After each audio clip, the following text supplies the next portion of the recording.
Hello दोस्तों, स्वागत है एक बार फिर से संडे होस्ट 94 चैनल पे आपका तहे दिल से।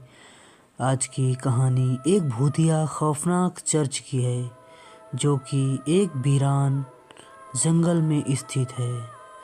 शाम का समय था, सूरज ढलने को था और आसमान पर लालिमा छाई हुई थी। गांव के बाहर इलाके में एक पुराना और सुनसान चर्च था। उस चर्च को लोग शापित चर्च कहते थे। वहाँ रात के समय अजीबो-गरीब आवाज़ें सुनाई देती थी और कई लोग वहाँ जाने के बाद कभी लौटकर नहीं आए। गांव के एक युवक आदित्य को रहस्यमयी जगहों पर जाने का और सच जानने का शौक था। उसने चर्च की कहानियों को अफवाह मानकर ठान लिया कि वह वहाँ जाएगा और सच्चाई का पता लगाएगा। गांव के बुजुर्गों ने उसे चेतावनी दी, लेकिन वह नहीं माना। आदित्य जब चर्च पहुंचा तो चारों ओर अंधेरा था। चर्च की खिड़कियां टूटी हुई थी और दरवाजों पर काई लगी हुई थी। वहां की घड़ी 12 बजे पर रुकी हुई थी। चर्च के अंदर जाते ही आदित्य को ठंडी हवा का झोंका महसूस हुआ।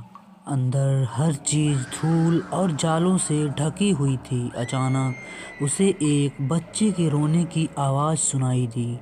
वह आवाज़ चर्च के गुप्त तहखाने से आ रही थी। आदित्य ने हिम्मत जुटाकर तहखाने का दरवाज़ा खोला। तहखाना अंधेरे और दुर्गंध से भरा हुआ था। उसने मोबाइल की टॉर्च जलाई और अंदर देखा।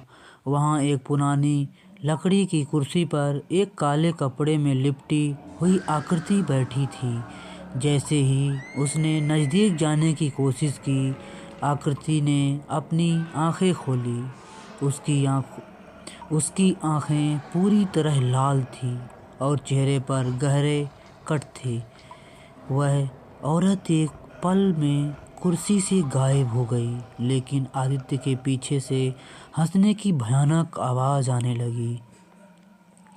तहखाने की दीवारों पर खून से लिखे शब्द उभरने लगे, यहाँ से लौटने वाला कभी जीवित नहीं रहता।